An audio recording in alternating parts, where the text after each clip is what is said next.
अस्सलाम वालेकुम। अल्लाह के नाम से शुरू जो बड़ा मेहरबान निहायत रहम करने वाला है। आज हम बनाएंगे मज़ेदार खोए वाला ज़र्दा, वो भी बिल्कुल बजट में रहते हुए, कम खर्च में मज़ेदार अगर ज़र्दा आपने बनाना है और वो भी रबीउल अव्वल के लिए, तो आज की रेसिपी आपने मिस नहीं करनी है। तो चलिए फिर रेसिपी को स्टार्ट करते हैं। रेसिपी पसंद आए चैनल को ज़रूर सब्सक्राइब करना है। स्टार्ट करते हैं। बिस्मिल्लाहिर्रहमानिर्रहीम। सबसे पहले हमने पानी ले लेना है, तकरीबन 3 से 4 लीटर आप पानी ले लें। पानी इतना चाहिए कि चावल हमारे मुकम्मल तौर पर डूब जाएं।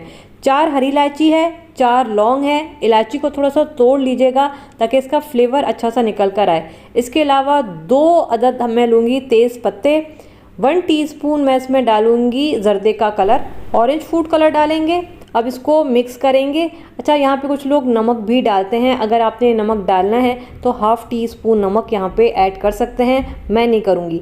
इस पानी में पहले बॉयल आने देंगे। जब पानी में बॉयल आ जाएगा तो मैं इसमें डालूंगी चावल। तकरीबन ये मेरे पास 750 ग्राम बासमती चावल हैं। इनको मैंने 15 मिनट के लिए भिगोया है और अभी धो के साफ़ कर लिया है। तो ये बासमती चावल मैं डाल रही हूँ। आप चाहें तो सेला चावल डाल सकते हैं। वैसे ज़र्दे के लिए सेला चावल का इस्तेमाल किया जाता है, लेकिन वो स्पेशली फिर हमें बाज़ार से लेने पड़ते। मैं घर में ही रखे हुए चावल यूज़ कर रही हूँ, ठीक है। बाकी आपकी मर्ज़ी है। अब यहाँ पे जी हमने चावलों को कितना बॉयल करना है, इतना बॉयल करना है कि चावल 75% गल जाएं। तकरीबन 3 से 4 मिनट हमने चावलों को बॉयल करना है। और ये टाइमिंग हमने कब स्टार्ट करनी है, जब इसमें आ जाएगा बॉयल। मैं आपको दिखा देती हूँ। अब देखें इसमें बबल्स बनना स्टार्ट हो चुके हैं, पानी बॉयल हो रहा है। अब आपने टाइमिंग नोट करने हैं, ठीक है। 4 मिनट हमने इसको बॉयल करना है चावलों को। अगर सेला चावल आपने लिए हैं तो 7 से 8 मिनट आपने बॉयल करना है, ठीक है। तो अब बस हम इनको चावलों को बॉयल करेंगे जब तक ये 75% गल नहीं जाते हैं। तो ये देखें जी, चावलों का साइज़ अब आप देखें डबल हो चुका है और ये अब पानी से भी ज़्यादा होने लगे हैं और इनका साइज़ भी अच्छा खासा बड़ा हो गया है। ये देखें जी, ये देखिए कितनी ज़बरदस्त इसकी लेंथ हो चुकी है। लेकिन अगर हम यहाँ पे चावल इस तरह से दबाते हैं तो हमें काफ़ी ज़ोर लगाना पड़ रहा है। तो इसका मतलब है चावल गले तो हैं, लेकिन इनमें अभी अच्छी खासी कसर बाकी है। बस हमें चावल इतने ही गलाने हैं। इनको मैं छान लूँगी। इसके अलावा मेरे पास 1 कप ऑयल है। आप चाहें तो देसी घी का भी इस्तेमाल कर सकते हैं, घी का भी इस्तेमाल कर सकते हैं। इसके अलावा दोबारा से मैंने 6 अदद हरी इलायची ली है, 6 लौंग लिए हैं और इलायची को मैंने तोड़ लिया है ताकि इसका फ्लेवर अच्छा निकल कर आए। इसके अलावा ऑयल में मैं डालूंगी पानी, तकरीबन 2 ग्लास जितना, ठीक है। ये 2 ग्लास पानी का जाएगा।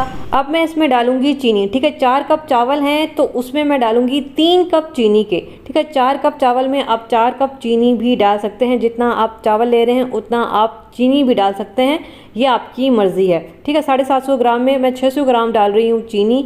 अब हमने इसको पकाना है, इतना पकाना है कि चीनी का जो दाना है ये मुकम्मल तौर पे ख़त्म हो जाए। 1 से 2 मिनट बस हम इसको मीडियम आंच पे पकाएंगे और चीनी को घुलने देंगे।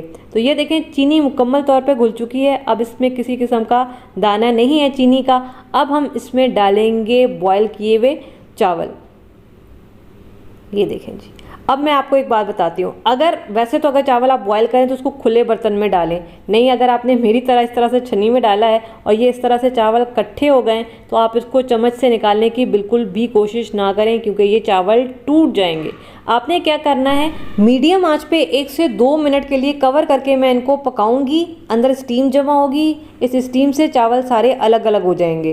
तो ये देखें तकरीबन 2 मिनट हो चुके हैं और यहाँ पे चावल देखें खुद ही अलग हो चुके हैं। मुझे चम्मच से इनको अलग करना नहीं पड़ा। अगर मैं चम्मच से अलग करती तो चावल टूट जाते, तो फिर वो लुक नहीं आता ज़र्दे का जो आना चाहिए था। अब बिल्कुल हल्के हाथ से शीरे के साथ चावलों को अच्छा सा मिक्स करेंगे ताकि ये सारे चावल शीरे के साथ अच्छे मिक्स हो जाएं और मिठास सारे चावलों में बराबर आ जाए, ठीक है। हल्के हाथ से बस मिक्स करते जाएंगे। और अभी देखें पानी अच्छा खासा है, इस पानी को भी हमने ड्राई करना है। आंच को मैंने मीडियम रखा हुआ है, मीडियम आंच पे मिक्स करते जाएंगे और इनको पकाते जाएंगे। अब देखें ये पानी तकरीबन 1 कप जितना बचा है, ये पानी मैं रहने दूंगी, सारा पानी मैं ड्राई नहीं करूँगी। अब मैं इसमें डालूँगी किशमिश तकरीबन 1 कप जितनी, ठीक है। ये किशमिश तकरीबन मुझे 100 रुपीज़ की पड़ी है। इसके अलावा ये कटा हुआ खोपरा, ये मेरे पास रखा हुआ था तो मैं यूज़ कर रही हूँ। अगर आपके पास भी रखा हुआ है तो यूज़ करें, नहीं तो आप बेशक ना डालें। अब बात आ जाती है खोए की, तो मैं इसमें डाल रही हूँ मिल्क पाउडर, 15-15 ग्राम का एक साशे है, तकरीबन हाफ कप के बराबर बना है और 2 साशे मुझे तकरीबन 50 रुपीज़ के पड़े हैं। बस ये पाउडर डाल दिया, इसको मिक्स नहीं करेंगे, हम ऐसे ही इसको दम पे रखेंगे कवर करके। हल्की आंच पे हमने तकरीबन 20 से 25 मिनट दम पे रखना है। ज़र्दा है, ज़र्दे को जितना अच्छा आप दम पे रखेंगे उतना बेहतरीन तैयार होता है और नरम तैयार होता है। अब ये देखें, ज़र्दे को दम आए हुए तकरीबन 25 मिनट हो चुके हैं। ढक्कन यहाँ पे हटाएंगे, बिस्मिल्लाहिर्रहमानिर्रहीम। अब देखें ये ज़र्दा हमारा तैयार है। यहाँ पे मैं आपको एक बड़ी अच्छी टिप देती हूँ।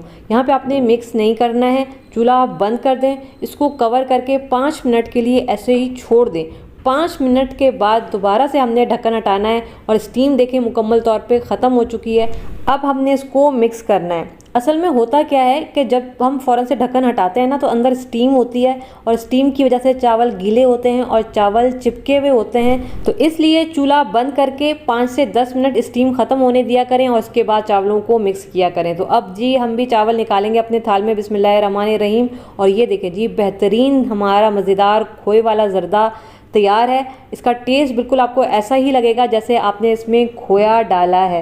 तो इतना सस्ता खोया और इतने मज़ेदार चावल आपको कहीं नहीं मिलेंगे। चावल देखें माशाल्लाह से बिल्कुल खिले खिले बने हैं, जबकि हमने बासमती चावल यूज़ किए हैं। आप चाहें तो अगर बादाम पिस्ते डालना चाहते हैं तो बेशक आप डाल सकते हैं, कोई मसले वाली बात नहीं है। तो रेसिपी ज़रूर बनाइएगा, मुझे ज़रूर बताइएगा कि कैसे बने।